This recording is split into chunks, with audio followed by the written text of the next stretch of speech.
is that when the American generals who served in Vietnam were surveyed, 71% of them did not know what the objective was. And I suspect it's the same in this war. I suspect those at the operational level, I mean, I see so many different objectives from the White House. And you can't do strategy if you don't know what you're trying to achieve. Good morning, ladies and gentlemen. My name is Ian Pratt. I'm the Peacemonger. It is Friday, the 6th of March in the morning. I'm delighted to be welcomed by my friend, Commodore, Royal Navy retired Steve Jermy, one of the realists group with our fellow traveller Ian Puddick. We just had Douglas McGregor on recently, and glad to actually get a catch up with you face to face, Steve. Welcome back.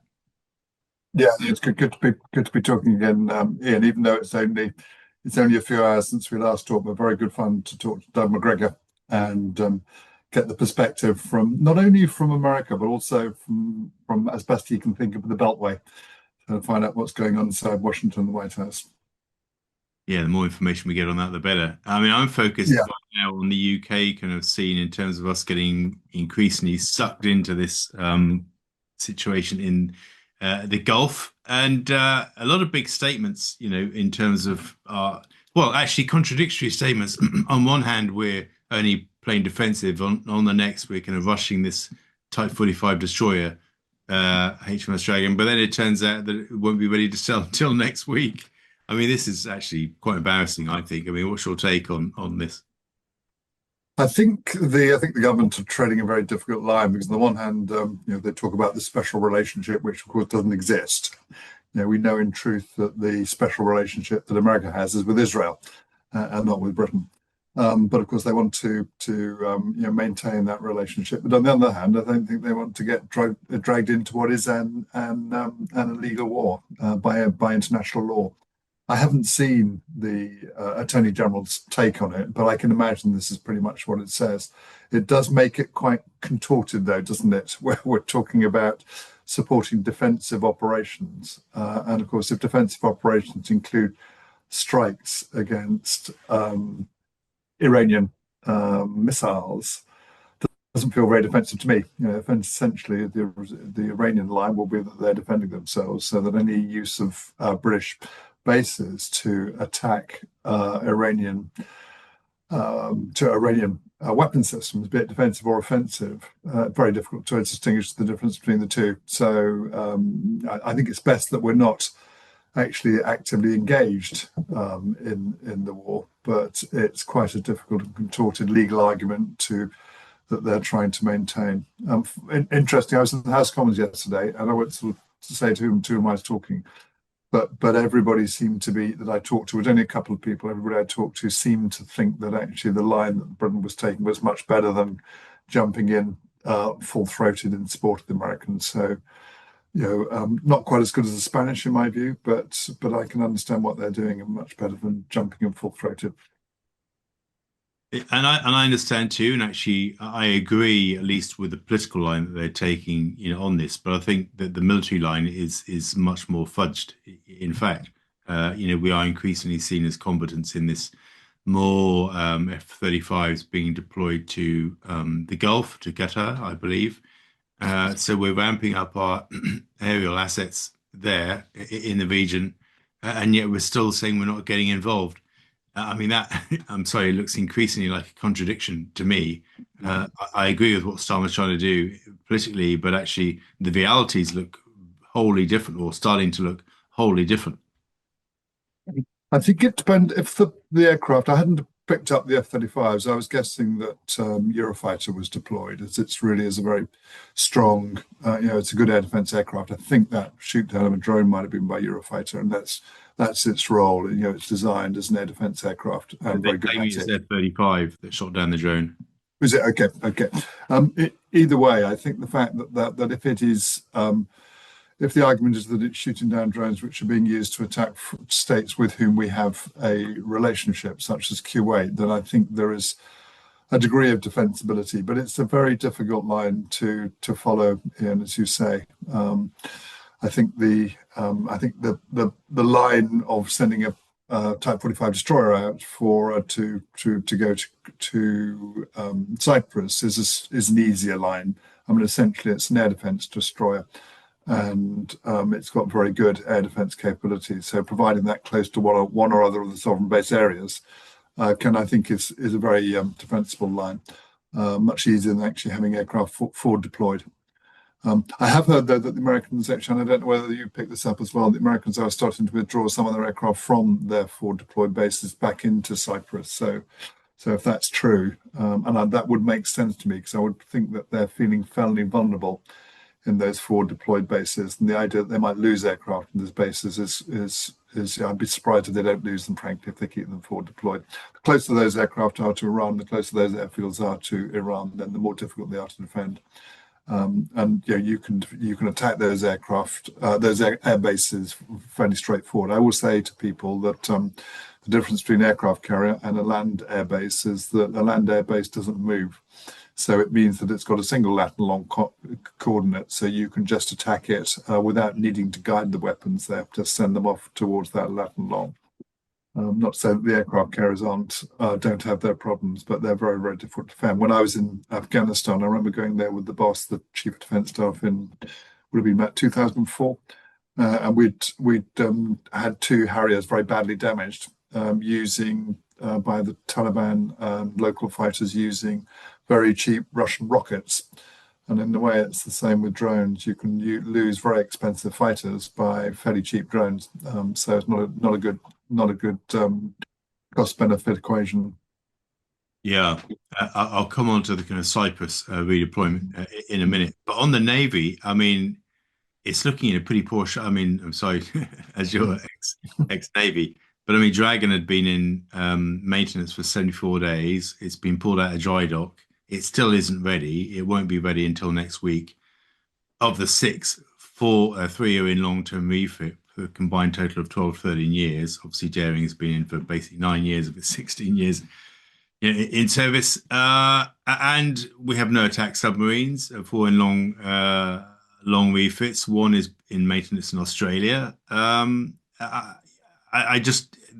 I worry in particular at our capabilities, now, but also in the future, on the basis that actually we can't always kind of match the rhetoric with actual hard-edged deployable capability if we want to. In any case, in this circumstance, I don't think we should. But in supposed future conflicts with Russia, we would be critically exposed from a basic lack of boats, but no shortage of admirals, of course. The Type 45s had a bit of a checkered history, I'm afraid. I was a commander of Type 42, which was their predecessors, which were reliable ships. I think the interesting thing as well with those Type 42s, we had 12 of them, whereas with these, we've got 6. And what you see is a slow but very steady reduction in the number of hulls.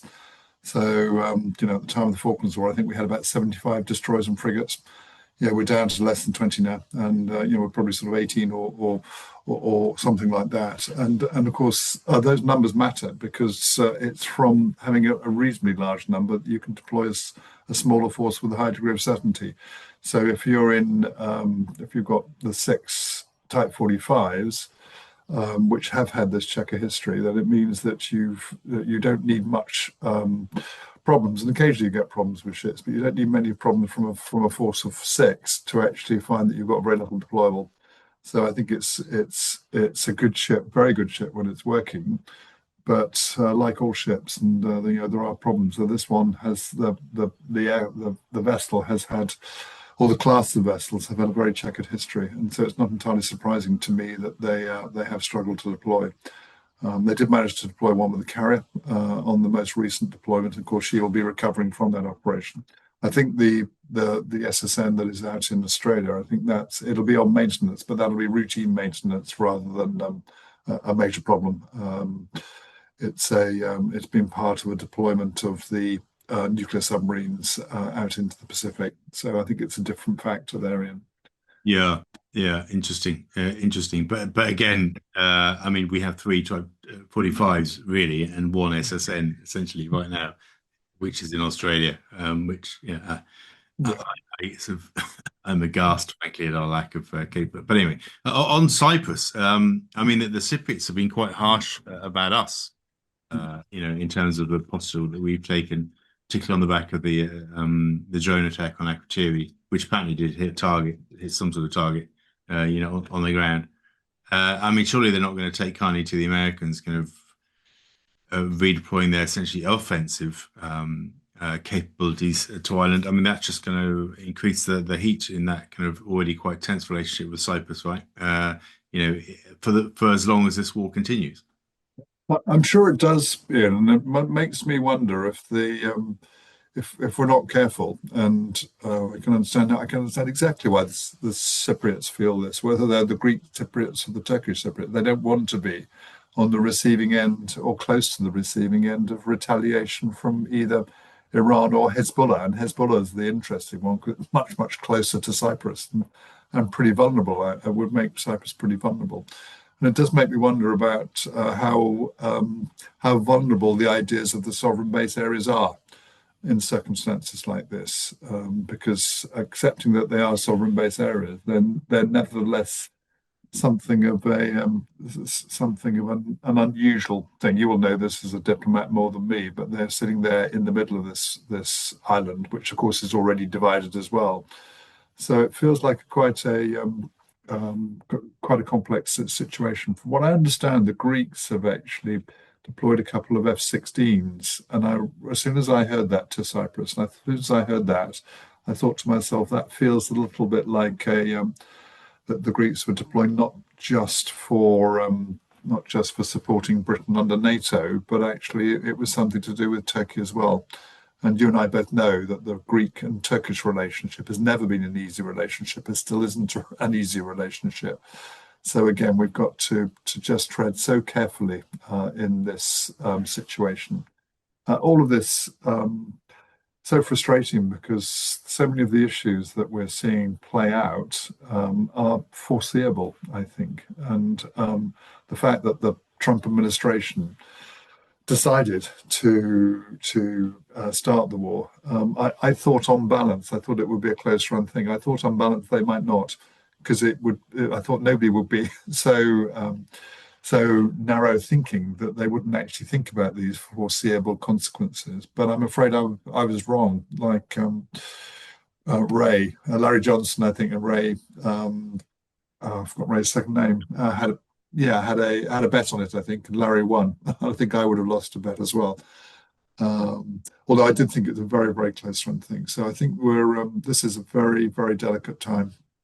Yeah, perhaps we can talk about Straits of Hormuz in a bit as well. I'm very happy to talk about that from a naval perspective. But it's a really, really difficult time, I think, and not least of all because I don't really still think that the American objectives, such that they are deliverable, and the question is how do they retreat out of that, if indeed they try to retreat out of it. It feels to me like the Kurdish line is part of not so much a retreat, but the attempt to open a second front, and that too is it's full of complications because of the Turkish view on the Kurds and the PKK, and of course the northern part of Iraq, which is likely to be Iranian leaning, given that it's 60% Shia. But the northern part of Iraq, of course, is Kurdish as well. So, it makes for a very, very complicated map that we've now created. I had somebody else say, a danger for an avalanche of unintended consequences, but foreseeable consequences. Some unforeseeable as well. So, who knows? I'd be curious about your view on the Kurdish angle as well. Well, I think the interesting thing about the Kurdish angle was that actually the Turkish government had been seeking some sort of rapprochement with them actually over the past year, and had were moving to kind of delist them even as a terrorist organization. I think as Turkey kind of sees it, kind of trying to normalize that relationship, somewhat, with them. But I think you're right. I mean, this essentially kind of potentially throws that up into the air.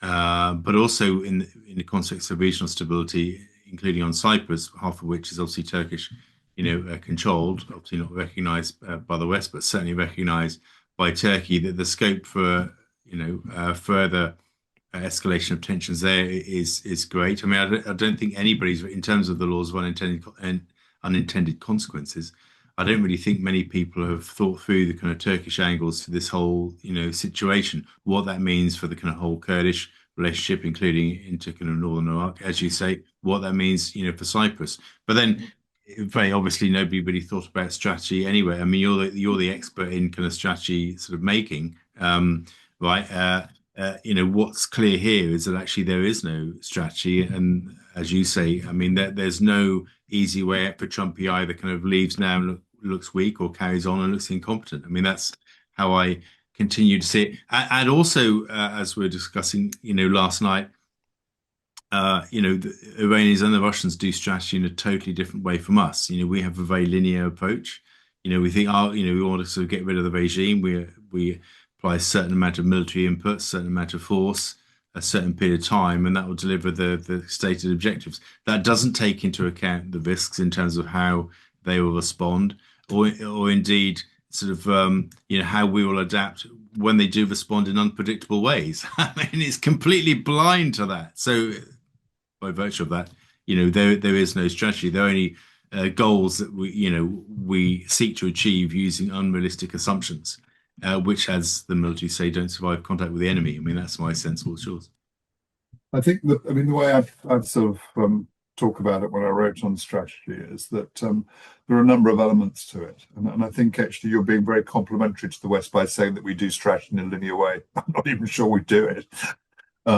But I think I've always said that strategy is political military. So you at the strategic level, the two things are so integrated. If you think about the strategy in Vietnam, one of the key things that the Vietnamese did was they worked out that actually, as long as they prevailed, then eventually that support for the Vietnam War would fail in continental USA, which of course it did, and so they won. And I think there's a famous conversation between an American colonel and a US colonel. The American colonel said, you never defeated us on the battlefield. And the Vietnamese colonel said, no, but it didn't matter, did it?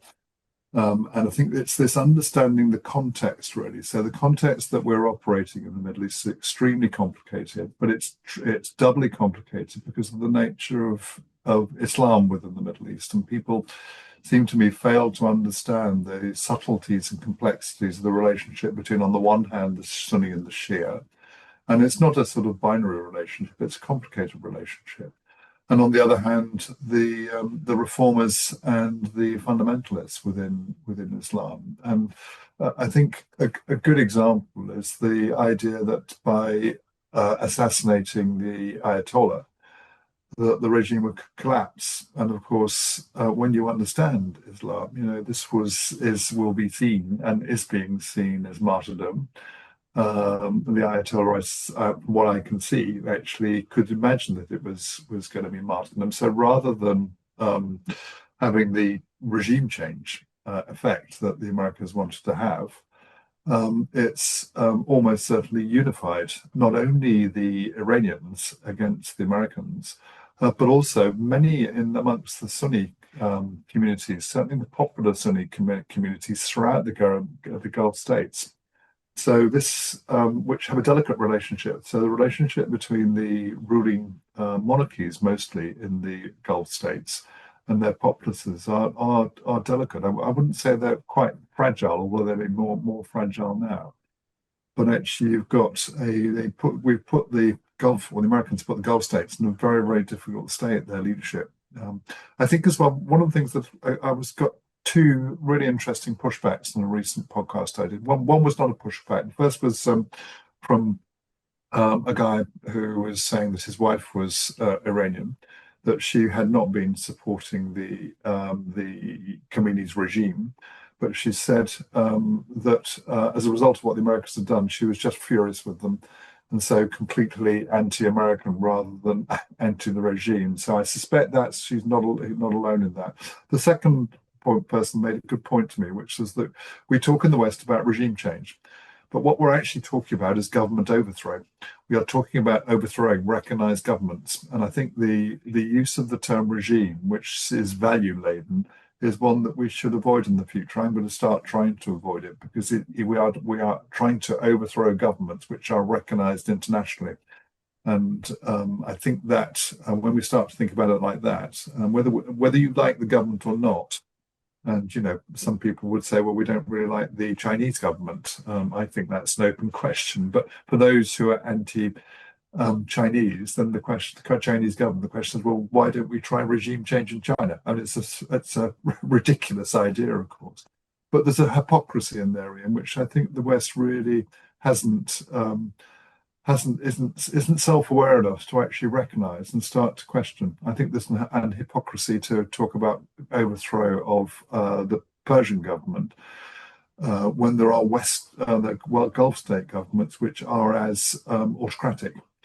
So I think there's that self-awareness means that we suffer a lot from hubris, but we also suffer from hypocrisy because you can't, on the one hand, promote government overthrow in one part of the one part of the Gulf, and yet just ignore what's happening in other parts of the Gulf. Again, you're a diplomat, so you'll understand this better than me.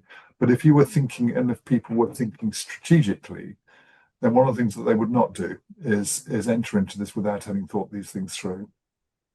Yeah, but sadly they do. And actually, by the way, your kind of Vietnam War quote was absolutely spot on, and I might use that with your permission, because that precisely helps to explain what's happening in Russia, Ukraine. Of Yeah, course, yeah, is that the Russians are just waiting it out. Essentially, that's how I see it. They're just yeah, waiting it out until the Europeans are kind of bled dry. It's not really about yeah. the fight on the battlefield, not at all. Um, There's another interesting Vietnam quote for interesting. Well, it's not a quote; it's a fact. Is that when the American generals who served in Vietnam were surveyed, 71% of them did not know what the objective was. And I suspect it's the same in this war. I suspect those at the operational level. I mean, I see so many different objectives from the White House, and you can't do strategy if you don't know what you're trying to achieve. Yeah, exactly. Why it's, I teach this to university students. The first thing they want to answer when I give them any sort of challenge when I go around the UK visiting universities is they always want to jump to what should we do? Like it's how to resolve the Russia-Ukraine war, how to kind of deal with the conflict in the Middle East, whatever. They immediately go to what should we do? And they say, no, the first question you ask is why should we care? What are Yes, our yes, core strategic interests? yeah, And if you don't know that, you yeah, know, then we probably shouldn't be involved anyway, you know. yeah, And you see that in the Foreign Office as well. I taught this at the Foreign Office. The same thing. People just go straight to, in their outrage about facts and events on the ground, outrage leads them straight to what should we do? yeah. And they skip, why is this important to us in the UK? But there we go. They, When I was serving in, I was the executive assistant to the chief of defence staff, and we once got a call when the boss was away, and it was from number 10, and something was kicking off in Lebanon, and I can't remember what it was now, Ian. But the call was from Nigel Scheimold, who wanted to talk to me. He yeah, said, we want to send a division to Lebanon. I thought, okay, Sir Nigel. I said, you do realise that we've only got one deployable one, and that half of it's in Iraq and half of it's in Afghanistan. So presumably you want to draw it back from those two places so that we can then to Lebanon. He said, "Oh no, I'm not sure we really want to do that." And he said, "Well, I said, how about a battalion?" I said, "It's the same sort of thing." I said, well, "What are you trying to achieve? And is it a political statement of support?" And he said, "Yeah, that's exactly what we want to do." And so as a result, we put 6 Eurofighters into Cyprus and sent 2 frigates, I think. And it was a political statement that they were trying to achieve. So in terms of they didn't want to actually. I hadn't thought through what it might mean about putting troops on the ground, but it's that I tell the story because it's that sort of knee-jerk reaction. What do we want to do something. The Prime Minister wants to do something, and it was Tony Blair in those days, of course. So, but again, you've really got to think through what's the national interest and how much resources are we prepared to commit in support of that national interest. And here is a very good example. yeah. And for people who don't know, Sir Nigel Scheimold is a former British ambassador to Washington DC, amongst other kind of very senior roles. I kind of Yeah, it's somebody that kind of was yeah, a big beast when I first joined. yeah, You know, yeah. Same here. back in the day. I know you don't have a lot of time, Steve, but do you want to quickly? I mean, essentially, I summarize this as kind of a no strategy, just hypocrisy. That is Yes, yes, yes. that'd be Yeah, good. You've given me a good title for this kind of this talk. Then let's talk about Straits of Hormuz. A U.S. tanker hit. Apparently, Chinese tankers getting through without difficulty. So it seems. yeah. Yeah, I think it's a really, really tricky thing because I don't think, again, I was at an energy conference yesterday and I didn't get the sense it was about energy transition that people really quite factored in what could be the consequences, particularly for Europe, of the straits being closed. The first thing is I think it's going to be very difficult for the Americans to to um, to open them. It's an extremely narrow area. It's possible to mine it, and the Iranians have experience in aggressive mine warfare. The Americans are not very good at mine warfare from experience. The British used to be very good, but we've got a lot less mine warfare assets, and it would take 2 months to get them out there, I would imagine. So it makes it extremely difficult to a difficult place to actually force your way in. You would have to, I think, if I were to do it, you would have to fight your way in, a bit like the way that the British had to fight their way into Gallipoli, the British Navy, in the First World War. So it's a very unappealing and unattractive thing, and there would be casualties on the way in. I think you'd have to put troops on the northern side of the Straits if you were going to actually achieve an opening. And of course, the issue is that as soon as the Straits are open, well, it's not that as soon as the vessels have gone through the Straits one way or another, then they've still got to go out the Red Sea. So they start to go out the Persian Gulf. So they're still vulnerable on the way up and on the way down. So I think it's extremely fraught. But it's the impact on energy, which is the key thing. In Europe, we are critically dependent on imported oil and gas and imported LNG.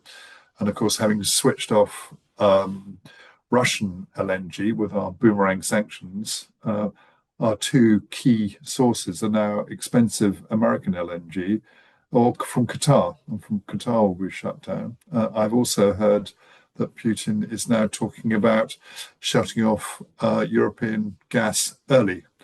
Yeah. And the logic he's taking on this is that he's fed up with talking to European nations because we're such difficult clients. Well, he's And not talking to them because they're not talking to him. no, no. So, in a way, if he does, I think people don't realize the whole of the electrical grid is, or that certainly in Britain, and I'm sure it'll be elsewhere, the grid balancing is done by gas, so it's critically dependent on gas. Russia was the primary source of diesel for Europe. The whole of the supply chain is critically dependent on diesel. So Europe, of all the four regions, if you take the United States, Russia, China, and Europe, and take those in the order, Russia is completely self-sufficient, and again, they've got places to sell. The Americans, people say, oh, American is an energy exporter. It's not true. It's actually an importer of crude oil, but it's the net exporter of refined products. But I think it imports about 3 million barrels a day. It might be between 3 and 6, but it's a significant importer, but with reasonable sources for that. China is a significant importer as well and relies on the Gulf, but China also has extremely large reserves, and it has been buying oil for some time now. And my strong sense is it's been buying oil because it recognizes its vulnerabilities, so has been doing this for just this reason. And last but by no means least is Europe. We don't have strong reserves. We're critically dependent on LNG and the others. And apart from Norway, and Norway is past peak oil, and Britain still has some offshore oil and gas, but it's certainly reduced. I think British oil and gas production peaks in around about turn of the century. So, we're on our way down. And the interesting, subtle thing here, and I know you're economically versed as well, but there is a causal relation, or there's a relationship between the use of energy and GDP, and the correlation is close to 1. So if we were, for example, to lose 20% of Britain's energy, hydrocarbons energy, then I would expect to see a very, very significant reduction in job growth. In fact, I would expect us to drop into what would be like a COVID-like recession. And the question is, how would you deal with that? How could you deal with? Have we got has the Treasury got the balance sheet to do what it did for COVID? Open question. I think we'd really struggle, don't you? Yeah, no, I do. And, I mean, it all comes back to the need for a much bigger kind of reset with Russia when the war in Ukraine ends. And that Yeah, has to include on the economic and the energy sides. I've been saying it now for some time as my sort of thoughts have kind of coalesced around this. I mean, Russia is a source of plentiful, cheap energy. I mean, why would we not want to take advantage of that? Obviously, war, but then we've been gradually ramping off it. So for some years now, even before the war had started, it's time to kind of, frankly, end that yet another ill thought through kind of operation in Ukraine and reset with Russia. It's not about liking, not liking Russia. The Russians say "деньги не пахнут," money doesn't smell. It's just about why do we? It's about our core strategic interests. It's not about making Russia happy because actually they've got a huge market in China for their oil and gas anyway, so they're quite happy. Hence, that brilliantly exercise, I think, sort of Russian chess move by Putin to really kind of put the pressure on the Europeans and give them nowhere to go rhetorically because they're determined to cut themselves off of Russian gas. And he said, "Well, okay, I'll cut you off a bit earlier. I'm helping you out." So I mean, they've got no pushback against that. So, but yeah, I mean, our core strategic interests dictate that we need to have access to cheap energy. That means an end to the war in Ukraine and reset with Russia. I mean, it's perfectly simple, but of course, I worry, as I'm sure you do, that few people in Whitehall will be prepared to stand up to that. In the Independent yesterday, sorry to sort of finish on a low, or a bit of a rhetorical flourish. The Independent had this big broadsheet piece likening Zelensky to the Churchill of our times. I think, oh my God, are we living in some sort of parody? yeah, It's quite bizarre. But these are yeah, these are the strange times you live in, Steve. yeah. They are. Yeah, no, that's the only thing we can do, Ian, is just keep talking and hoping that we can, using a realist perspective, open people's eyes beyond the tropes that they are provided within the Western mainstream media. I think across the political spectrum, that's the weirdest thing. Absolutely. Yeah, Yeah, I completely agree. Yeah. Anyway, thanks so much, Steve, for taking the time. I know you're incredibly busy right now. Not least, we've yeah, already spoken once last night with yeah, yeah, Dragon. yeah. Yeah, Thanks. keep up the good work, Ian, as well.